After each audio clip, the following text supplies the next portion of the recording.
Cruising looks simple. You board, you relax, and everything's taken care of. Or at least, that's what everyone thinks. But behind the buffets and ocean views are a few things most passengers only find out after it's too late. The kind of small mistakes that quietly ruin a great trip, cost you money, or make you wish you'd known just one little detail before sailing. Whether you're sailing with Carnival, Royal Caribbean, Norwegian, Princess, MSC, or Celebrity, these cruise hacks and insider truths will help you travel smarter, safer, and stress-free, with a laugh along the way. Before you even get to the port, the real trouble can start at the airport, so watch our airport tips playlist next and make sure your vacation doesn't fall apart before it even begins.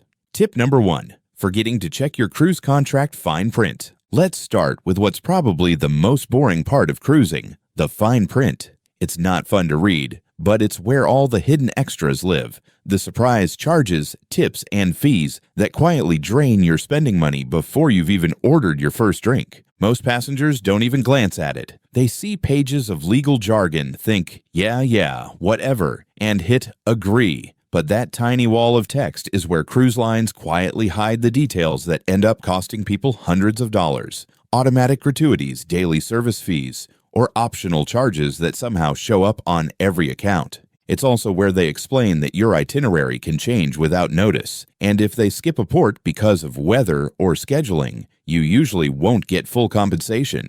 They might throw you a $50 onboard credit, but that doesn't exactly cover a missed island. The truth is, cruise contracts aren't scary. They're just designed to bore you into skipping them. But inside those paragraphs are your rights, your refund terms, and what happens if your cruise gets delayed or your luggage goes missing. So before you sail, take a few minutes to skim through the fine print, screenshot anything you're unsure about, and keep it handy on your phone. If something goes wrong later, like a charge you didn't expect, or a port change that catches you off guard, you can double-check it instantly instead of arguing blind at guest services. And here's the thing, 9 times out of 10, you'll find it is written there, which saves you from a pointless debate at guest services while everyone else is already enjoying the pool deck. At least you'll know the rules, and that kind of peace of mind makes the whole trip smoother. Think of it as doing your future self a favor, because it's a lot more relaxing to sip a cocktail knowing exactly what you signed than to stand in line trying to decode it later. Tip number 2,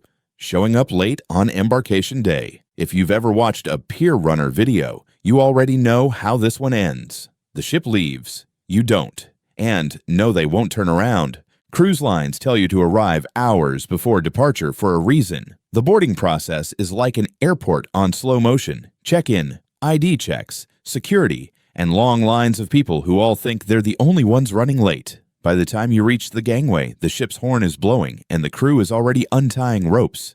Some travelers think there's a grace period. There isn't. If you're late, the ship sails without you, and you're responsible for getting to the next port on your own, at your own expense. And if you miss the ship completely, travel insurance might not even cover it if you didn't allow enough time to arrive. Arrive early, and if you're flying in, come the day before. It's cheaper to pay for one night at a hotel than to chase your cruise across the ocean. Tip number 3, ignoring cabin location. A cabin can make or break your cruise, but most people book whatever's cheapest without thinking about where it actually is. Then they spend the next 7 nights wondering why their walls vibrate or why it sounds like a nightclub under their bed. Every ship has quiet and noisy zones. If you're right above a theater, nightclub, casino, or crew access area, expect late-night noise. Midship cabins near elevators get constant foot traffic, while rooms under the pool deck might hear chairs scraping at sunrise. Before you book, check the deck plan. It's usually on the cruise line's website. Look for cabins surrounded by other rooms on all sides, above, below, and beside. Those are the quietest. And if you get seasick, stay midship and on a lower deck where there's less motion. Choosing your cabin carefully doesn't cost more, but it can save your sanity. Because nothing ruins a luxury cruise faster than feeling like you booked a room inside the drum section of a marching band. Tip number 4, not turning off data roaming at sea. If you think your phone plan covers you just because you're technically still near land, think again. Once your ship sails out of port, your phone automatically connects to the ship's maritime network. And that's when the billing horror stories begin. Passengers have come home to find charges in the hundreds, even thousands, for just a few hours of background app activity. You don't even have to use your phone. Just leaving roaming on can cost you a small fortune while your weather app checks the forecast. Here's the fix. Before you set sail, switch your phone to airplane mode. That's the little button with the airplane icon, and then turn Wi-Fi back on manually. Yes, you can still use Wi-Fi while airplane mode is on. This stops your phone from connecting to expensive mobile networks, but still lets you use the ship's Wi-Fi safely. Most cruise lines also have their own onboard app that connects through the ship's Wi-Fi. You can use it to check daily schedules, see restaurant hours, and message or text friends and family on board. It's like a private messaging system that won't cost you a cent in roaming fees. If you really need internet beyond the app, buy a Wi-Fi package or wait until you're back in port to reconnect on land. And don't assume your mobile plan includes cruise roaming. Most carriers treat ships as international waters with premium satellite rates. So, turn on airplane mode, switch Wi-Fi back on, use the cruise app to message your travel group, and keep your vacation photos stress-free. The only thing that should sink is your phone bill. Tip number 5. Overpacking or bringing banned items. Every cruise line has a list of things you can't bring on board, but most passengers don't bother to check it until they're standing at security, watching their luggage get searched. Cruise lines ban anything that can cause fire, overload circuits, or pose a safety risk. Irons, kettles, candles, power strips without surge protectors, and certain types of alcohol or drinks. Even small gadgets that seem harmless can be pulled aside. And here's the other mistake: bringing way too much. Cabins are compact and storage space disappears fast. Overpackers spend the first day tripping over suitcases and the last day playing Tetris to get everything back in. Pack smarter, bring wrinkle release spray instead of an iron, and use the ship's self-service laundry or pressing room if you really need to. Stick to light layers you can mix and match, and take advantage of mid-cruise laundry specials. The golden rule: if you wouldn't take it on a plane or can live without it for a week, leave it behind. No one wants to start their cruise arguing with security over what's in their bag, or unpacking enough clothes to fill an entire wardrobe. Pack light, relax, and save that extra space for the fun stuff you'll actually want to bring home. Tip number 6. Skipping the muster drill or not paying attention. It's not the most thrilling part of a cruise. No one's lining up with popcorn for this one, but it's easily the most important. The muster drill is your safety briefing: where to go, what to do, and how to stay calm if something goes wrong. Yet every cruise, there's always a few passengers who treat it like optional background noise. On most ships, the drill happens before departure. Some lines let you do part of it on their app or your cabin TV, but you still have to check in at your muster station so the crew knows you're covered. Think of it as your cruise's version of adulting. 5 minutes of responsibility before the fun begins. Skipping the drill or showing up late isn't just rude. It can hold up the entire ship. And yes, you can be fined or even denied sailing. And telling staff you lost track of time at the buffet won't exactly win sympathy points. Pay attention. It's quick, it's easy, and it shows you where your life jacket is, how to find your station, and what the alarms sound like. You'll probably never need it, but if you do, you'll be glad you're not the one running around asking, "Wait, where do we go again?" It's 5 minutes of focus that buys you total peace of mind. Then you can get back to what you're really here for: relaxing, exploring, and making memories that don't involve a safety lecture. Tip number 7. Not sanitizing cabin surfaces. You'd think your cabin would be spotless when you board. And to be fair, the crew does an incredible job. But here's the truth. Thousands of passengers have used that same cabin before you, and not every surface gets the deep clean treatment you might imagine. How many times have you heard someone say they came home sick from a cruise? It's usually not the food, it's the fingerprints. Cruise ships are like floating cities, and germs spread faster than buffet gossip. The TV remote, light switches, phone, and bathroom handles are some of the dirtiest things on board. Even the balcony railings can be questionable, and yet everyone leans on them like they're posing for a travel brochure. You don't need to turn into a germ detective, but a quick wipe down when you arrive can save you from spending the trip in bed with room service soup. Bring a small pack of disinfectant wipes and go over the high-touch areas, the remote, switches, doorknobs, desk, and phone. It takes 2 minutes and might save your whole vacation.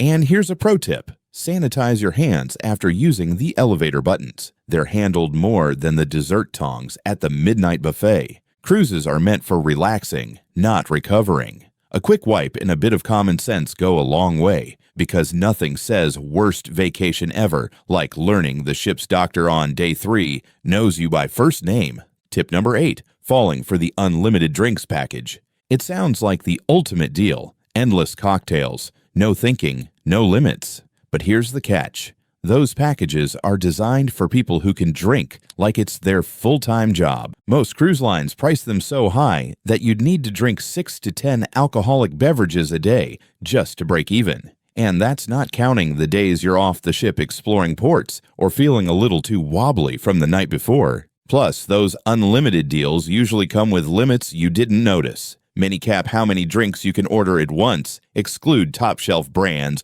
or add a mandatory gratuity on every single pour. And once you've prepaid, there's no refund even if you barely use it. If you love a few drinks a day, do the math before you sail. Sometimes paying as you go is cheaper. Or share a bottle of wine with dinner instead of treating the bar like an all-you-can-drink buffet. The packages can be worth it for heavy drinkers or if soft drinks and specialty coffees are included. But for most travelers, it's more hype than help. So before you buy that bottomless package, remember, it's only unlimited until your liver or your wallet waves the white flag. Tip number 9, booking excursions only through the ship. Cruise lines love to make you think their shore excursions are the safest and most convenient option. And to be fair, they are the most convenient. But that convenience often comes with a hefty price tag. In some ports, you'll pay double what you'd spend booking directly with a trusted local operator. Ship excursions are guaranteed to get you back on time. The ship will wait if one of their tours runs late. But here's the secret. Many independent tour companies coordinate their schedules around the same cruise itineraries. They know when ships dock, when they leave, and exactly how long you've got. The key is to research before you sail. Look for well-reviewed operators on platforms like TripAdvisor or Viator, or join your ship's Facebook roll call to see what other passengers recommend. You can often book smaller, more personal tours for less money and fewer crowds. If you're nervous about timing, schedule private tours that end a few hours before departure and in tender ports where you have to take small boats to get back. Stick to ship tours unless you're absolutely sure you'll make it. Booking directly through the cruise line can feel safe, but it's rarely the only safe option. Do your homework, and you'll often get a better price, a better experience, and a better story to tell. Because nothing feels smarter than stepping back on board with memories and money the ship didn't get a cut of. Tip number 10, leaving the ship too early on disembarkation day. Everyone's eager to get home or to their next destination, but rushing off the ship the moment they announce disembarkation is the fastest way to end your vacation in chaos. Picture long lines, cranky passengers, and luggage everywhere, all before breakfast. When you try to be first off, you end up stuck in the longest waits. Security, customs, immigration, baggage claim, all at once. Meanwhile, the people who took their time are still sitting down, enjoying one last free coffee and croissant. If you've got a flight, sure, plan accordingly. But if you're local or have a later departure, hang back. Enjoy a slow breakfast. Let the crowds clear and walk off stress-free once the lines have vanished. Cruise lines often give passengers different departure times for a reason. It helps avoid bottlenecks. Check your assigned time and stick to it. If you're in no rush, even better, ask for a late disembarkation slot. There's no prize for being the first person through customs, and no one remembers the passenger who sprinted off the ship at 6 a.m., but they do remember the one who calmly strolled off 2 hours later with coffee in hand and zero stress. You're now officially cruising smarter than most passengers ever will,